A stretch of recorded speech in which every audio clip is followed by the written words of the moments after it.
I've come here to Norway to go a bit on an adventure. I brought my family and I decided instead of renting a car, I'd buy a car.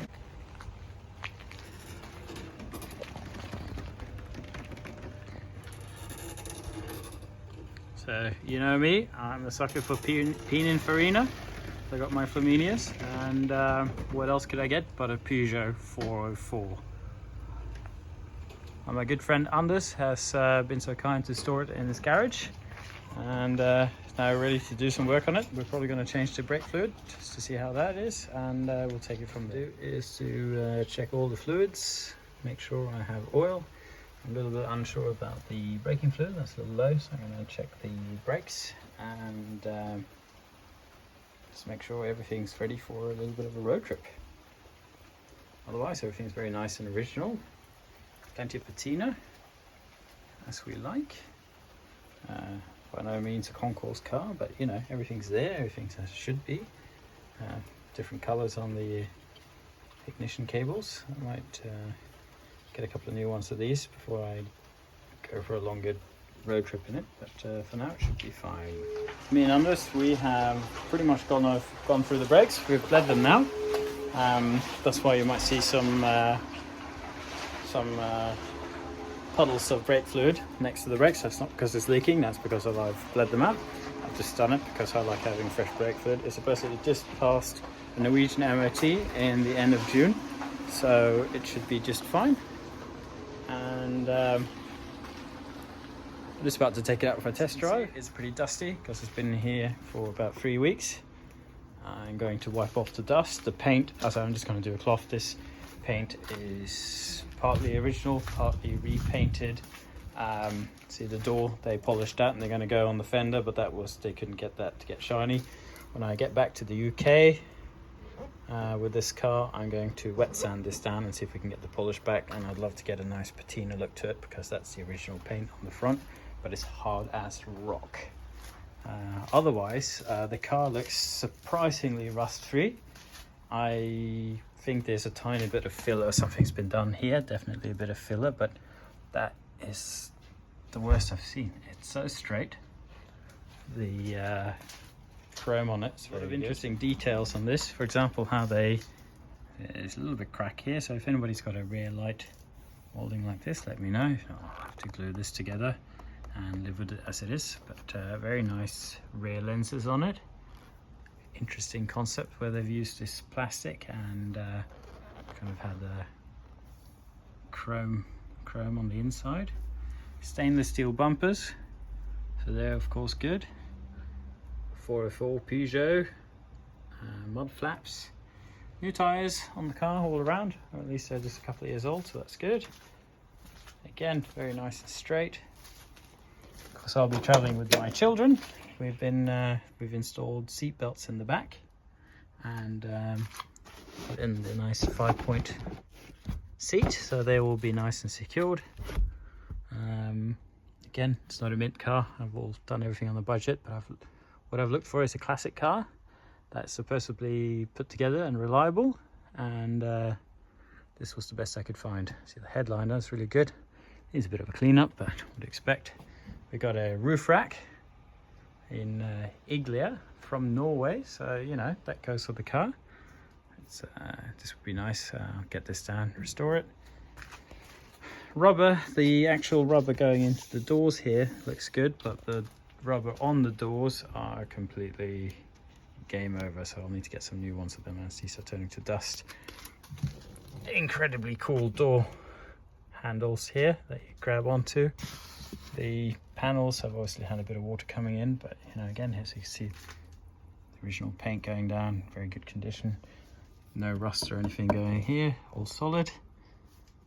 And you got the Peugeot line going along the running board trim, very nice. But yeah, maybe we come back, maybe I can put this on a new piece of cardboard and straighten it out and get it flattened down. That'd be nice. It's my kind of project. It looks great. Little bits to do. I do love these side light thingies, kind of like jewels on the side here. I'm not sure what they do yet, the blinkers or whatnot, but overall very cool. Great dash, Super straightforward, beautiful steering wheel. Again, door panels are a little tatty. Front seats, well, there's a reason there's a carpet on this. It's a bit tatty underneath. So again, everything done under a bit of a budget, but the back seats for the kids are nice. The passenger seat for the wife is nice. You can see that's the original pattern. Yeah, it's splitting a bit, so on this side, yeah, it's splitting even more. But we got seat belts, which is good. We have we got the rubber mats, poverty spec, no radio, but still overall it looks very good.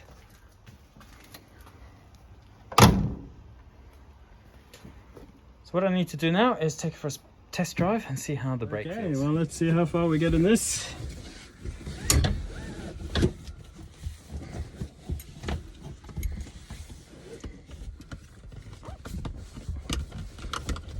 I need to get the best of French yeah music. Okay. Started straight away. That's good. So a little bit shocked. Probably a little bit. This one. So we're going. So I guess that's first, second, third, fourth. Yeah, something like that. Try it. Reverse. That's reverse. And maybe first it's down. Towards you and down. Okay, we're moving. Incredible. Keep the speed up the window.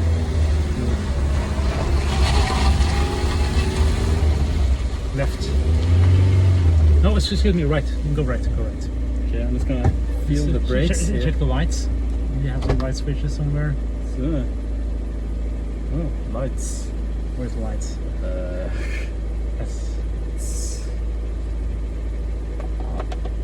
I guess this should have turning lights in Norway. Yeah, them. The white switch down there, or? No.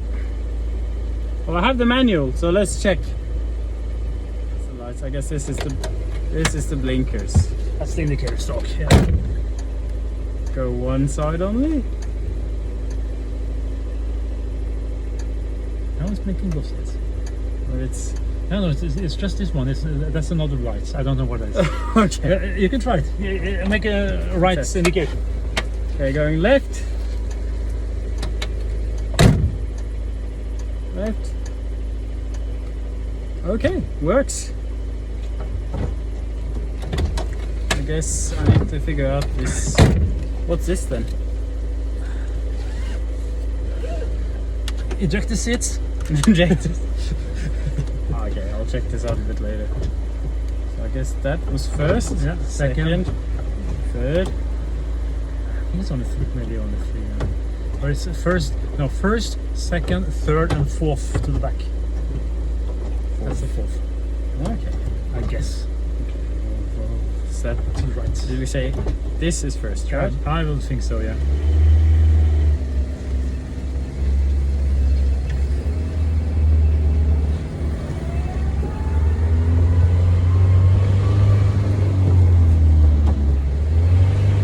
Second.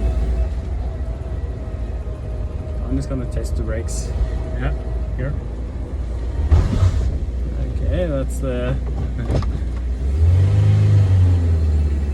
left.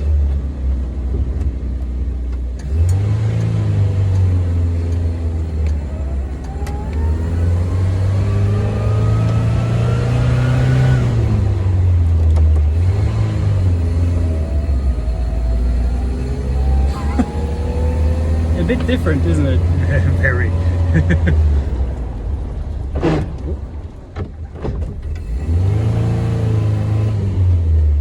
It's right. Yeah. Yeah. It's one mystery.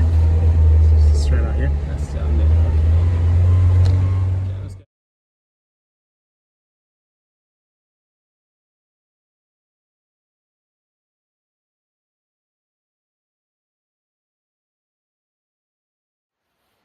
So here we got a little bit of selfie cam. I'm up in the Norwegian mountains, or Norwegian hills. It's not quite the mountains yet, but you know, you got some pretty good hills going on this way. In a place called Uvdal, which is kind of known for its skiing capabilities and walks in the forest and whatnot. So, you know, I've had a pretty good trip with the family, and I'm happy with that. I'm heading home. This was supposed to be a trip in a Peugeot 404, but the brakes didn't feel very good. I had to pump it once, and then it would brake only at the bottom. I would brake it again, it would then brake on the top. Drive it, next time you brake it, it would go all the way down to the bottom again. And being the numpty I was, I started by bleeding the brakes, and the car came with a new brake booster because the guy had ordered it, and in the meantime his friend had rebuilt the booster that was in the car, so he decided not to fit the new booster. Well, that's the story. And by that I got a bit suspicious, so I decided to change the booster. That worked a couple of times, and it doesn't seem to work anymore, so I was now suspecting the master cylinder being what's playing up, until somebody on the Peugeot network said, well, it sounds like your brake pedals, your brake liner is too far away from the drum, so I could adjust the brakes, the shoes a bit closer to the drum, so that should have sorted the original issue. But now I've already bled the car a bit. I wonder if I've bled the master cylinder as I was scratching it up and mucking it up, hence the other booster doesn't work. But it might be just a case of putting the other booster back in, adjusting the drums, and it should be fine. So it's one of these things for classic car ownership. Not gonna lie, I've been lying up a bit extra late at night thinking about it, feeling sorry for myself and confused, but I'm not really I'm learning. This is what we do. We learn about brakes, we learn about engines, why it doesn't start. A friend of mine stopped by my house yesterday in a classic car, and it's still standing there because it wouldn't start again. So this is just a part of the classic car world. But unfortunately my classic car is in Norway, and in the middle of next month, or in a couple of weeks time, I'm hoping to drive the car from Norway to England, because I'm going home to England now, today or tomorrow, and I'll fly back here again to pick up the 404. So I don't have time to do the necessary fixes. So either I'll have to do the fixes as I come back, and if I fail and cannot drive it back, I'll have to fly back in shame again. Or there is luckily a friend of mine that's taken on the role of getting it to his place, and he's got a mechanic which he's got employed, which is supposedly really good. So maybe he can sort it, and I can fly back, jump right in the car, and go for the road trip. But what I want to mention is the hero of this trip, which is this Skoda. One of my clients and also a friend said, well, you can't go around Norway now, you don't have a car, and I'll let you borrow mine. So I've been borrowing this Skoda 2006, I believe it is, Octavia Scout 4x4, very well maintained. I do believe it's about 233,000 kilometers on the clock, which is, you know, not bad.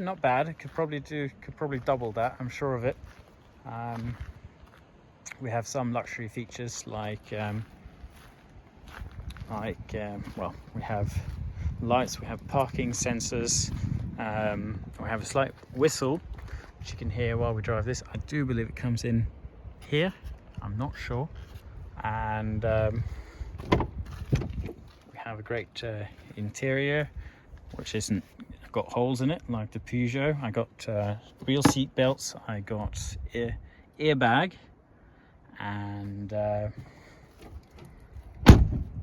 we have optional tape holders here, because this is loosened, just like on the Audi we have at home, just the same, but I actually glued that on.